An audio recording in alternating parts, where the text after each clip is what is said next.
赵丽颖的尴尬，85花一个都别想逃。前阵子把他姐气到撅过去的《幸福到万家》终于收官了，豆瓣评分稳在了7分出头。这个分数，很多人在开播前都没想到。毕竟导演是郑晓龙，编剧是赵东玲，集结了一众实力演员，还是当下最热的女性题材，妥妥的爆款预定。但打分说明品质不如预期。这部剧也一度被视作赵丽颖的转型之作，从古偶大女主到烟火气里成长起来的，走路带风的何幸福。何幸福身上明显有着赵丽颖的影子，瘦弱的外表下有在田野里生长起来的不驯内在，常一张看似温柔的脸，其实比谁都倔强要强。一个一无所有的农村女性进城打拼，在艰难中也闪现着希望。这是何幸福，也是曾经的赵丽颖。出道16年，从廊坊农村一路拼到一线花旦，可以说如今的娱乐圈再难出现第二个赵丽颖。她已经是一个难以复制的逐梦演艺圈神话，但我们也看到这个神话一直带着一些裂痕。就像在《幸福到万家》里，网友对她的评价：她够认真，还是融入不了剧情；够努力，又始终欠些火候。很少有人会否认赵丽颖的努力和拼命，但现实是，这拼的结果总是不尽如人意。在她面前，似乎有一道难以翻越的高墙，却又不仅仅关乎天赋、能力。关于赵丽颖的拼和退，成功和尴尬，升级和拉垮，她的境遇其实是一个典型的样本，是花旦的样本，更是一代女演员的样本。7年蛰伏，扶摇直上。相比于北电的杨幂、刘亦菲，北舞的刘诗诗，从廊坊中专走出来的赵丽颖，走的是一条更为曲折的路。小时候，她羡慕电视里的女孩子都有洋娃娃，在大城市里过着富足的生活，但她家里没这个条件。童年的记忆都是跟着大人在田间收麦子、摘棉花、择花生，说不上多艰苦，但也谈不上衣食无忧。图园非常近距离。上中专之前，赵丽颖甚至没去过市里，农村的田间是她的全世界。后来中专毕业，她去发过传单，做过服务员、销售，跟大多数外出打工谋生的村镇女孩没什么不同。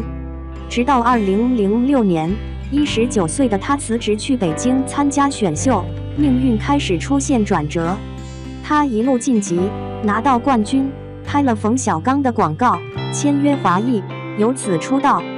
一夜之间，素人赵丽颖进入了另一个完全不同的明星赛道。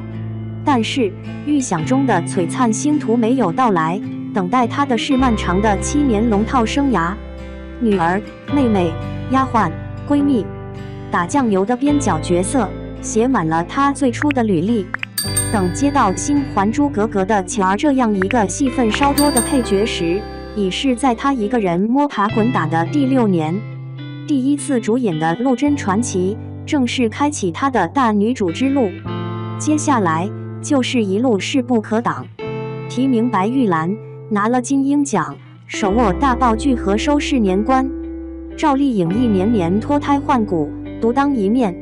看起来，她这向上走的16年，就是一部打脸的逆袭爽片。曾经稚嫩的脸庞，如今也已经全是成熟和坚定。但龙套时期的辛酸，其实都永远留存在记忆里。比如她一直记得过年孤身一人时，同剧组的张睿给她做了一顿饭，这一点温暖让她念念不忘。后来提起还是忍不住哽咽着泪如雨下。或者她在山沟里等一场夜戏，没有助理，剧组也没人管这个查无此人的小演员，她只能一个人在石头上睡了一夜。这些都是爽片背后更少人在意的平凡叙事，而更多的还有关于她农村出身的偏见。她不懂为什么来自哪里可以成为衡量一个人高下的标准。也有人说她长着一张不大气的圆脸，注定只能演丫鬟。还有她的情商、口音、品味，乃至一个不经意的习惯动作，都可以是被攻击的焦点。从娱乐圈的底层走过来，赵丽颖看过了人情冷暖，也更懂什么是拜高踩低。她的向上之路，是草根时代里一个人单枪匹马打拼出来的传奇。上位之后，尴尬之境，拼了这些年，傍身的代表作，演技的高光时刻，赵丽颖显然是有的。霸总的傻白甜小花，病娇的蛇蝎美人，她都演过。一部《花千骨》创造了仙侠剧的巅峰。你就算没看过《楚乔传》，可能也知道她振臂高呼我要带你们回家的名场面。永远朝前看的盛明兰，在有限的女儿规格中努力施展拳脚，知否也成了大家反复刷的下饭剧之一。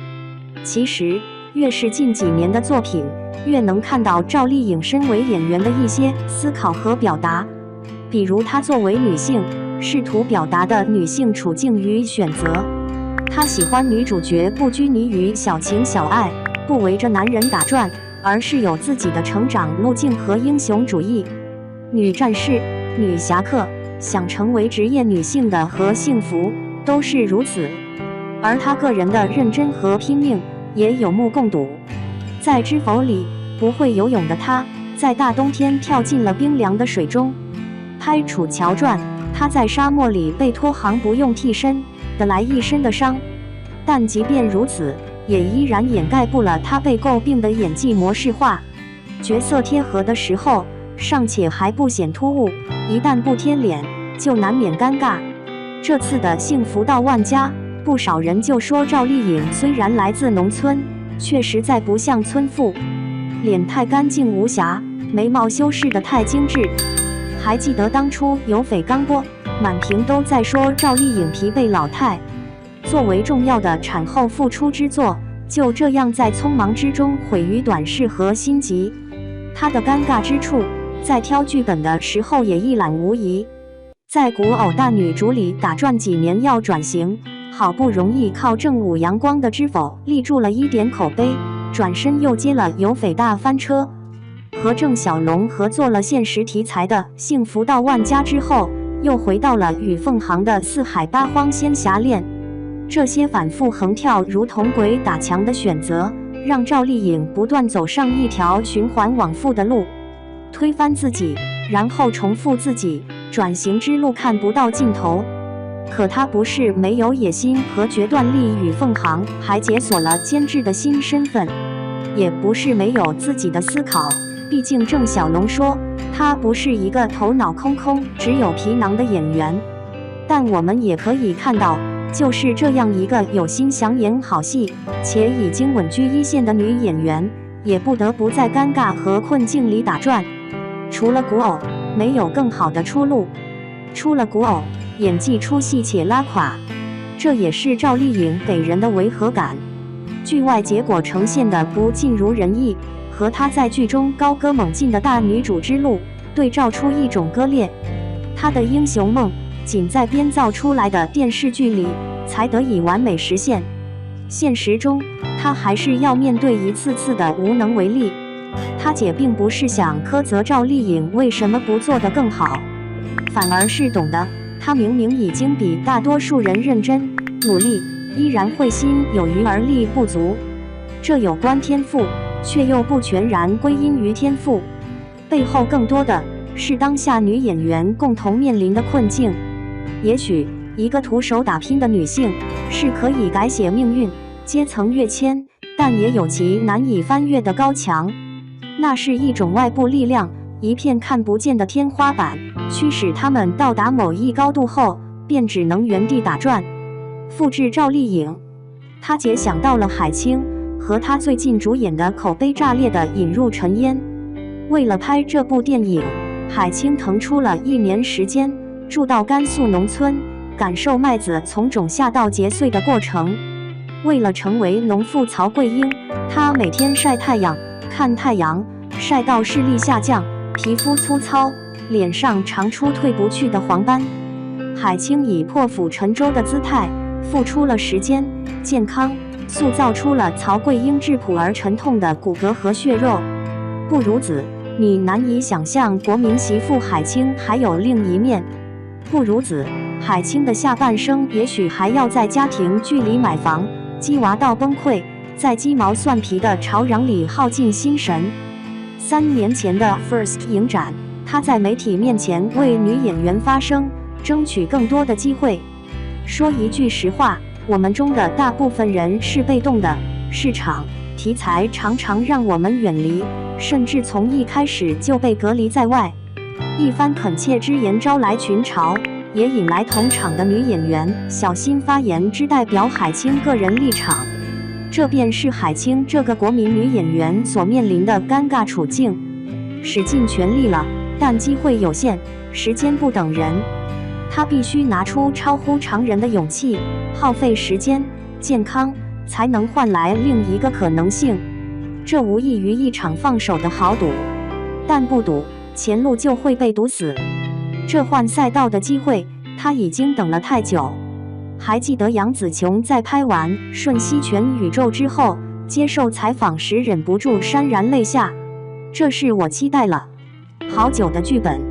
她用这部电影向影迷、家人证明了自己的能力和可能性，而不仅仅只是个打女，只是大片里空洞的符号。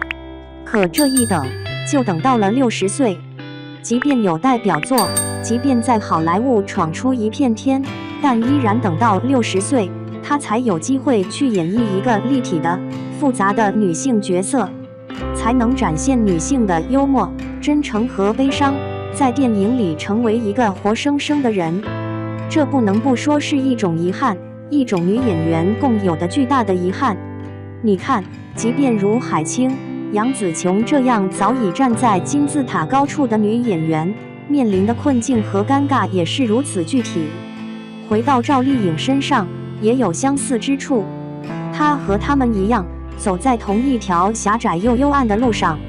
有些机会需要等，也许一等就是半生；有些付出需要赌，也许一赌又回到从前。这是女演员的特殊处境。这几年，我们总是嘲笑85花手牵手，一辈子一起演古偶，愿他们手握流量，原地踏步，骂其摆烂，怒其不争。当然，这是他们个人能力有限，自己选择的结果。但别忘了，还有一个客观的现实是，当下我们并没有一个利于女演员创作的环境。海清说过，现在市场上看似女性题材变多了，大家更关注女演员了，但实质上并没什么变化。剧本浮皮潦草，借着女性的话题迎合观众。关于女性在职场、家庭的崛起，依然是想象大于真实。前2年的爆款剧30而已，套了个女性困境、社会观察的壳，最终的话题走向和热度，却依然逃不过如何鉴别绿茶的内核。还有我们的婚姻，一部本意讨论全职太太重返职场的困境的现实题材，最终的营销和讨论却完全停留在到底是男主渣还是女主烦的层面上。说1000到1万，好剧本有限，能施展的空间就有限。如此，甜剧也好，虐恋也罢，古偶也许才是赵丽颖们一张最不会出错的牌。而对已经人均35+的85花来说，危机感还来源于时间。在这个阶段，拿出1年时间创作一部不一定有相应回报的作品，无异于赌博。不是谁都有海清的勇敢，再加上由《陈情令》《山河令》验证过的爆款规律屡屡奏效，只要戳中观众的嗨点和刻点，演技、剧本都可以后退一步。好本子有限，时间在追赶，市场驱逐良币，一步步把赵丽颖们推向了尴尬的境地。她姐不想苛责赵丽颖，她的尴尬恰恰说明了一个踏实努力想好好演戏的女演员要面对的困境，远不止资质这单一项。在有限的天地里做到场，才是长久的考验。但同时，她姐还是抱有期待。期待能出现更多的赵丽颖，在作品里表达更独立、更多元的女性价值，一步步往上走，获得更多创作的话语权。即便我们要面对的总是进一步退半步的徘徊，或者不断重建又不断推翻的挫败，也已经是难得的进步之处。即便有缺憾，依然在前行。海清用引入尘烟打开了国民媳妇之外的另一个视野。杨紫琼在60岁才被看到立体的有血有肉的女性样貌，而有一天，我希望看到赵丽颖们能打破那片透明的天花板，就像期待一个新的女性突破的样本。那是赵丽颖可以，女性可以，你我也可以的信号。看到赵丽颖的努力而不尽如人意，我不得不想到更多的女性创作者，或者身边更多的平凡女性。她们并非不认真、不踏实，也并不是没有梦想和野心，只是有太多客观的阻碍横亘于路途。她们唯一能做的，只是独自匆忙赶路，渡过苦楚，越过山海，抵达更自由、更宽广的彼岸。这条路还很长，但路上已经有众多女性坚定的身影。每个以身相抗的女性都不孤单。她看